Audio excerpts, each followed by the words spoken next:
Vanakkam. Ladies and gentlemen, it gives me great pleasure to introduce Secretary of State Hillary Clinton. Madam Secretary, our heartiest welcome to Tamil Nadu and the Anna Centenary Library, the largest public library in the Indian subcontinent. That deserves a round of applause. We are honored to host at this wonderful facility, and I hope you will fall in love with the city, its people, and South India itself. Ladies and gentlemen, please join me in welcoming our Secretary of State, Hillary Clinton, to Chennai, the cultural capital of India. Thank you so much. Thank you so much. Really enjoyed that. Thank you. Well, good afternoon and Vanakkam. I'm delighted to be here today. I want to thank Chief Librarian Naresh for welcoming me to this absolutely extraordinarily impressive facility and for telling us all it's the largest public library in India.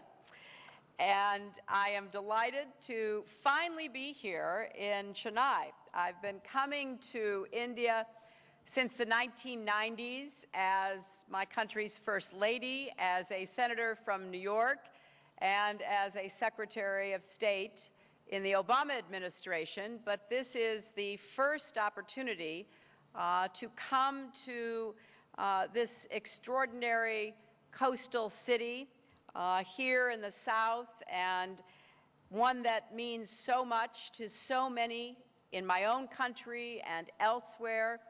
And to be in Tamil Nadu, who is a state that is one of the most industrialized, globalized, and educated in all of India. So it is somehow not surprising that this state would boast this very large library for the use of its citizens. And I know that the librarian has spent some time in my country, and we are so pleased to have that among many of the links between us and you. President Obama made a state visit to India last year. I have been here twice in the last 2 years. And why, one might ask, why are we coming to India so often and welcoming Indian officials to Washington as well? It's because we understand that much of the history of the 21st century will be written in Asia, and that much of the future of Asia will be shaped by decisions not only of the Indian government in New Delhi, but of governments across India, and perhaps most importantly, by the 1.3 billion people who live in this country. And we have a great commitment to our government-to-government relations, but we have an even greater commitment to our people-to-people ones. And we view them as absolutely central to the partnership and friendship between our countries. As President Obama told the Indian Parliament last year, the relationship between India and the United States will be one of the defining partnerships of the 21st century. How will we define it? How will we work together to inject content into it? What will we do to build trust and confidence and do more that will bring us together? Well, speaking for the United States, I can tell you that we are, in fact, betting on India's future. We are betting that the opening of India's markets to the world will produce a more prosperous India and a more prosperous South Asia. It will also spill over into Central Asia and beyond into the Asia-Pacific region. We are betting that advances in science and technology of all kinds will both enrich Indian lives and advance human knowledge everywhere.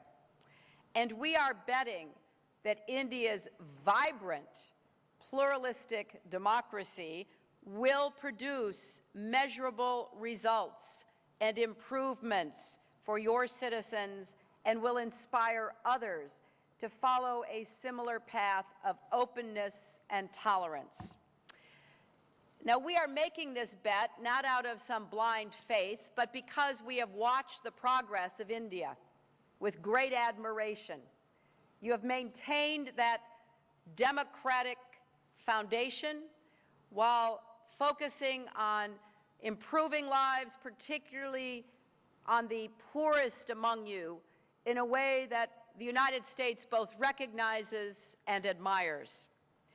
Yet I know very well it will take time to realize this potential.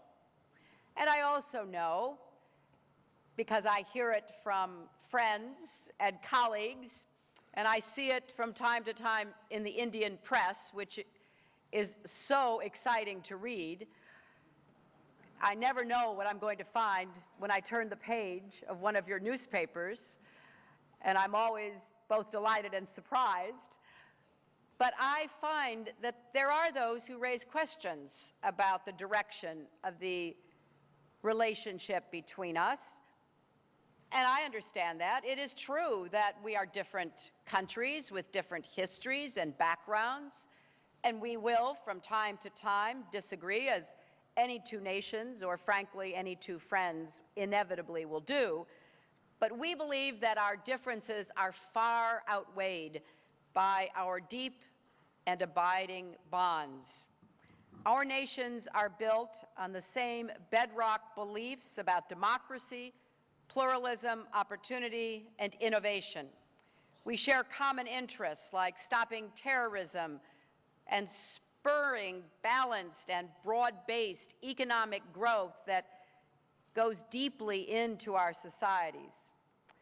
And that is why our two governments have established a strategic dialogue, which we announced when I first came as Secretary of State back in 2009, and when Prime Minister Singh visited later that year, and which, of course, we now have held two important sessions of, one in Washington and then this week in New Delhi. I met with a broad array of Indian officials, and I am very pleased to report to you that our work together is producing real results. We have already established a new clean energy research and development center that will be putting out the request for proposals so we know what it is we can work on together to advance our common goal of clean energy and combat climate change. We have worked together for the important task of preventing cyber attacks on our respective infrastructures.